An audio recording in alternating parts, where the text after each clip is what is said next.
আরছি তুমি কি এইভাবে একটা ভালোবাসাহীন সংসারে থেকে যাবে? না না, নিজের মতো বাঁচার কোনো পথ খুঁজে নেবে।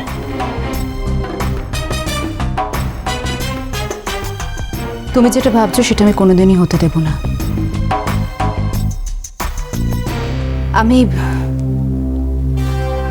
আমি কাজলের কাছে তোমাকে যেতে দেব না নীল। কাজলের কাছে আমি তোমাকে কোনোভাবেই যেতে দেব না। It's my challenge.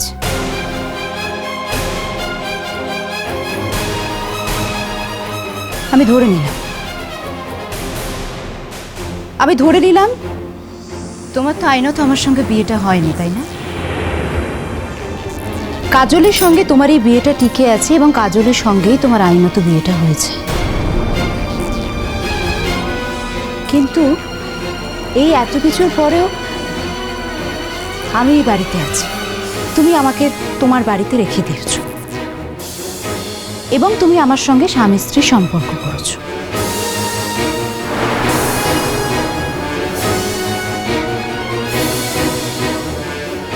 আচ্ছা, এই সবটা যদি আমি থানায় গিয়ে পুলিশের কাছে অভিযোগ করি, তাহলে পুলিশ কার পক্ষে থাকবে বলে তোমার মনে হয়? শুধু তাই নয়, এই যে বাড়িতে আমি রয়েছি সেই বাড়িতে তো তোমার পুরনো বউও তোমার সঙ্গে থাকে। আমি তো এটাও বলবো যে তোমার পুরনো বউ তোমার সঙ্গে দিনের পর দিন একই সঙ্গে থাকে, আর তুমি আমার সঙ্গে ক্রমাগত মানসিক অত্যাচার চালিয়ে যাচ্ছ। এই এত কিছু শোনার পরও কি তোমার মনে হয় যে পুলিশ তোমাকে ছেড়ে দেবে? কিচ্ছু বলবে না নীল?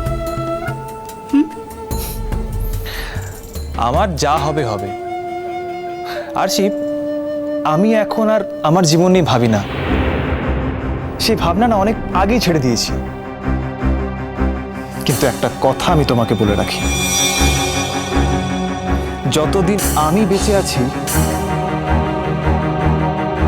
ততদিন কিন্তু আমি তোমাকে কাজলের কোনো ক্ষতি করতে দেব না, কোনো ক্ষতি করতে দেব না।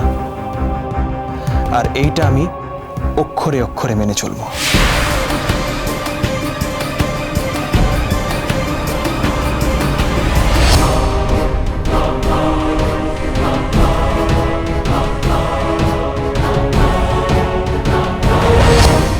আরে ছুটকি, বলো। ভূমি যে বললো আমাদের সব একসঙ্গে থাকতে, কেন রে?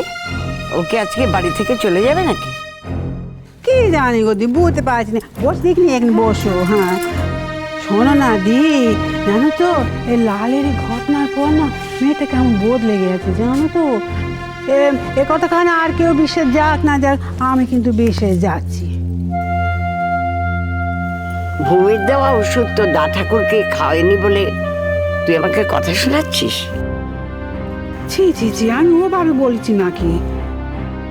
সে তো বড় বৌমা তার সঙ্গে খুব খারাপ ব্যবহার করছে। আসলে পুরাতন দিনগুলোর কথা সে তো ভুলতে পারেনি। শোনো দি, একটা মানুষ একখানা বড় আঘাত পেলে অনেক সময় তো বদলে যায়। আর ভূমি যে আঘাতটা পেয়েছে তার থেকে বড় আঘাত তো আর কিছু হতে পারেনি। কিন্তু সে গেল কোথায়? কে জানে, বুঝতে পারছি না। আমাদের তো বলেছিল বেলা 11টার সময় এখানে হাজির থাকতে। ভূমির কথায় তো আমি দা ঠাকুরকে ছেড়ে এখানে চলে এলাম। অবশ্য না আসলেও হতো, কিন্তু ভাবলাম ভূমি কি বলে একবার শুনেই আসি। কিন্তু সে তো এখানেই নেই, আর ও যদি দেরি করে তাহলে তো আমি বসতে পারবো না। তো দা ঠাকুরের চানের সময় হয়েছে, আমি কিন্তু চলে যাব। তবে পরে না হয় তোদের মুখ থেকে শুনে নেব। বলেছে যখন দেখাই যাক না, আসবে নির্যশ। আচ্ছা মা, ভূমি যে আমাদের এখানে থাকতে বললো সেই তো বাড়িতে নেই। আমা সে বেরিয়েছে নাকি? কোথায় গেল? কই আমি তো জানি না তো মোটে। তুই কিছুই জানিস না, অথচ তার গুণ গাইছিস। তুই আর বদলালি না ছুটকি, একই রকম থেকে গেলি। সবার থেকে এত ঘা খাস, তবু সবার কথা বিশ্বাস করিস। ভূমি এসে কেঁদে পড়লো, বাস বিশ্বাস করলি তাকে। তো সে গেলটা কোথায়? সে তো কাউকে কিছু বলে যায়নি। জানি তো বলে, আমি বাজার যাচ্ছিলাম, আমার সঙ্গে দেখা হলো রাস্তায়। জিজ্ঞেস করলাম কোথায় যাচ্ছ, বলে আসছি, আমি আসছি একটু। তোমরা কিন্তু 11টার সময় সবাই থেকো, আমি তার মধ্যেই চলে আসবো। কে জানে কেন বললো, কোথায় গেল কিছুই বুঝলাম না। এত নাটক কেন হচ্ছে সেই কথাটাই তো বুঝতে পারছি না। অশুভ, মেয়েটা মনে হয় আজ বাড়ি ছেড়ে চলে যাবে রে। তুমি সেই আনন্দেই থাকো মা। আমি তোমাকে বলছি ও কোথাও যাবে না। দেখো মা, ও নিজের জীবনের সুখ সমৃদ্ধি সমস্ত কিছু তো গেছে, তাই না? ও এখন আমার ছেলের জীবনের সুখ সমৃদ্ধিটা কেড়ে নেওয়ার জন্য পাগল হয়ে উঠেছে। দেখছো না ফ্যামিলিটা কিরকম ডিস্টার্ব করে যাচ্ছে সমানে। যা যা করলে আরশি কষ্ট পায় মনে, সেই কাজগুলো তো করছে, তো ইচ্ছা করে করছে। আমি বুঝতে পারছি না, এরপরেও তুমি বলছো যে ও সব ছেড়ে নিজের বাড়িতে চলে যাবে। এটা কোনোদিন হয়? আমি তোমাকে বলছি ও জীবনে কোনোদিন কোথাও যাবে না কোনোদিন। তবে যদি তাই যেত, বুদ্ধিমানের কাজ করত। স্বামী ছাড়া শ্বশুর বাড়ি কি আর শ্বশুর বাড়ি থাকে? একবার ওর মন জয় করার চেষ্টা করবে, একবার তার মন জয় করার চেষ্টা করবে। এইভাবে কি সারাটা জীবন কাটানো যায় মা? মেজো বৌমা, তোমার এই কথাটা কিন্তু আমি মানতে পারলাম না। আমিও তো স্বামী ছেড়ে বছরের পর বছর এই সংসারে থেকেছি। কই আমাকে তো কোনো কৌশল করতে হয়নি, আর কারো মন পাওয়ার জন্যে বাধ্য হয়ে কিছু করতেও হয়নি। আরে শোনা যেটা, তুমি কার সঙ্গে কার তুলনা করছো? কোথায় তুমি আর কোথায় এই ভূমি? বাবা শুভদা, তুমি এত তাড়াতাড়ি তোমার চক্ষুশূল হয়ে উঠলে? এই কদিন আগে অবধি যখন আমরা সবাই তাকে অপছন্দ করতাম, তুমি একমাত্র যে বারবার বলেছো ভূমির মতো মেয়ে হয় না, আমরা সবাই কেন তাকে বুঝতে পারছি না। এ কি পরিবর্তন তোমার? হঠাৎ কি হলো?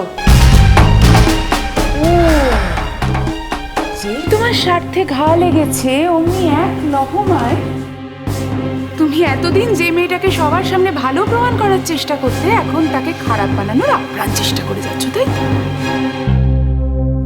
শোনো মিনু, যতদিন ভালো ছিল ভালো বলেছি, এখন তো ভালো কাজ কিছু করছে না, তাতেও তাকে ভালো বলে যেতে হবে? এতটা অবিবেচক মানুষ আমি নই কিন্তু।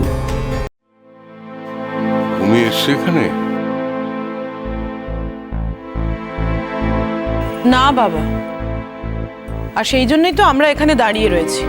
কখন আসবে, কি বলবে, কি জানি বাবা, কিছুই তো বুঝতে পারছি না। এমনও হতে পারে যে ও হয়তো আপনার কাছ থেকে লালের টাকা পয়সার অংশ দাবি করতে পারে। দেখাই যাক, আসুক সে। কোথা বেকামুখি হেতা কোথা?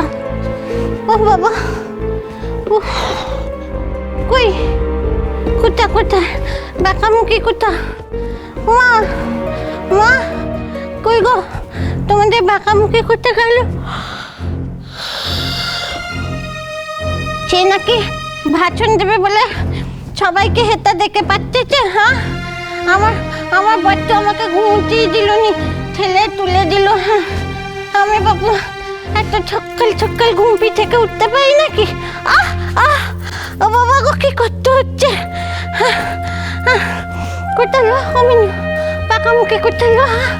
কোথা? শোনো, তুমি এত কথা বলিনি, চুপ করে বসে দেখিনি। হ্যাঁ, সে বেরিয়েছে, এখনই আসবে। না, উনি তো আমাদের বললেন এই সকালবেলা এখানে সবাইকে একসঙ্গে আসতে। উনি সময়ও দিয়েছিলেন 11টাতে, এখন তো 11:10 হয়ে গেল। উনি হ্যাঁ, সেটাই তো আমরা বলা বলি করছি, এখন তো অলরেডি 11:10 হয়ে গেল। আসলে মুশকিলটা কি বলো তো, ভূমির চরিত্রটা তো চিরকালই রহস্যে মোড়া, আগে থেকে কিছুই খুলে বলে না। আরে কি বিষয়ে কথা বলবে সেটুকু তো বলতে পারতো।